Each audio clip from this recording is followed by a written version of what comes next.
तो दोस्तों हम लोग कंट्री ड्रॉप डाउन में आ गए हैं और यहाँ पर मैंने एक कंट्री टीबीएल कंट्री नाम का हम लोगों ने क्लास ऐड किया और उसमें मैंने ये दोनों कॉलम मैंने बना लिए, प्रॉपर्टीज़ मैंने बना लिए, आईडी और कंट्री नेम। यहाँ मैंने गलती से यहाँ पे इंट ही लेके मैं चला गया था। मैं टैब दबाते दबाते मैं भूल गया कि इसको स्ट्रिंग लेते हैं, इसलिए कुछ गड़बड़ हुआ है। मैं बताता हूँ आगे क्या होगा। की लेकर के हम लोग यहाँ पे कंप्लीट किए, जैसे हम लोग डिपार्टमेंट को लेकर किया था। फिर हम लोग स्टूडेंट में आए। स्टूडेंट में एक और लाइन हम लोगों ने बढ़ाई यहाँ पर, क्योंकि वहाँ पर हम लोग को सबमिट कराना है, इसी में हम लोग को डेटा को ले जाना है। उसके बाद हम लोग डेटाबेस कॉन्टेक्स्ट में आए और यहाँ पर हम लोगों ने कंट्रीज़ नाम का टेबल बनाने के लिए कर लिया। उसके बाद हम लोगों ने दो कंसोल पे हम लोगों ने कमांड रन किए, टूल्स वाले पे जाके, ठीक है, ये कंसोल पैकेज पे जाके कौन कौन से, ऐड माइग्रेशन और अपडेट डेटाबेस। इतना करते ही हम लोग का टेबल वहाँ पे क्रिएट हो गया।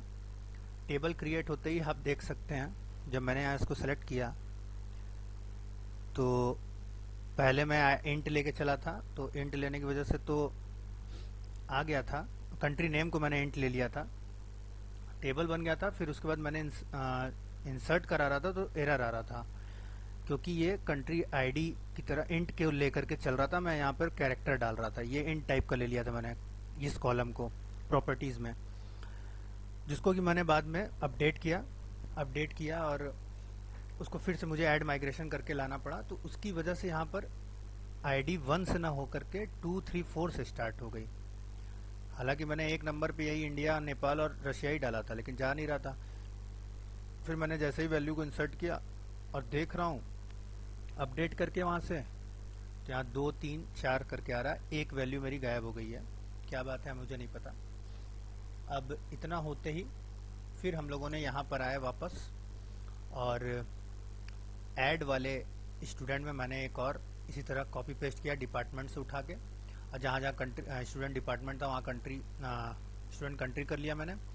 फिर इसको भी उसी तरह हम लोगों ने बाइंड कर लिया एएसपी आइटम्स में, @ लेके new select list view back CTR और कंट्री आईडी और कंट्री नेम लेकर के। तो CTR कहाँ पर रहेगा, यहाँ पर मैंने जो टेबल को सेलेक्ट किया है वो यहाँ पर आ गया, जिस तरीके से हम लोग डिपार्टमेंट को किया था, ठीक है। इतना करते ही फिर हम लोग शो में आए। शो में आने के बाद दो यहाँ पे हम लोग को रो बढ़ाना पड़ा, एक हेडिंग के लिए, ये रहा, सॉरी, एक हेडिंग के लिए स्टूडेंट कंट्री, उसके बाद से यहाँ पर लूप चलाने के लिए मॉडल को स्टूडेंट कंट्री में।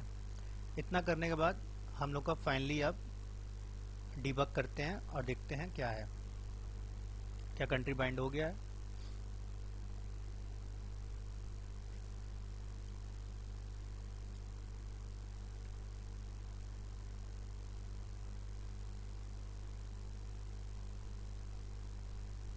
यहाँ से कर लेते हैं हम लोग।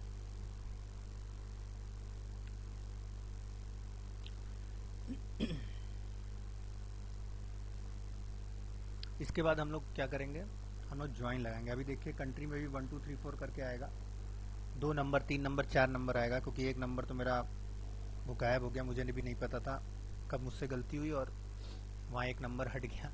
तो मुझे अब 2 नंबर, 3 नंबर, 4 नंबर लेके इंसर्ट कराना होगा। अगर मैं स्टेट का टेबल बनाता हूँ तो यहाँ पर मैंने डाला, पुणे डाला, यहाँ पर मैं ले लेता हूँ 23, सेलेक्ट कर लेता हूँ मैं सेल्स या अकाउंट्स। यहाँ देखिए इंडिया, नेपाल, रशिया आ रहा है, तो मैं रशिया सेलेक्ट करके इसको सेव दबाता हूँ।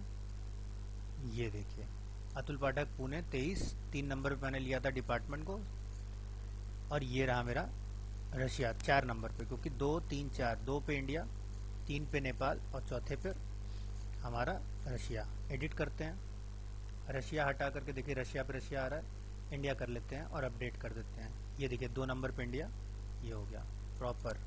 डिलीट करते हैं, देखिए डिलीट हो गया। तो अब हम लोग को ज्वाइन देखना है। ज्वाइन कैसे लगाते हैं, एकदम सेम है जिस तरीके से हम लोग MVC में किया करते थे कोर्स से पहले, सेम उसी तरह है। बस एक पॉइंट को हम लोग को समझना है, वो पॉइंट समझ लेंगे तो हम लोग का ज्वाइन हो जाएगा, बहुत ही ईजिली हो जाएगा। तो कोड यहाँ पे बहुत ज़्यादा मिनिमाइज हो चुका है पहले से, ASP.NET, ADO और MVC से, तो चीज़ें काफ़ी अपने आप ही जनरेट हो जाती हैं। तो इस चीज़ का आप लोग प्रैक्टिस करिए और इंटरव्यू देना स्टार्ट करिए। चलिए दोस्तों, मिलते हैं अगले क्लास में।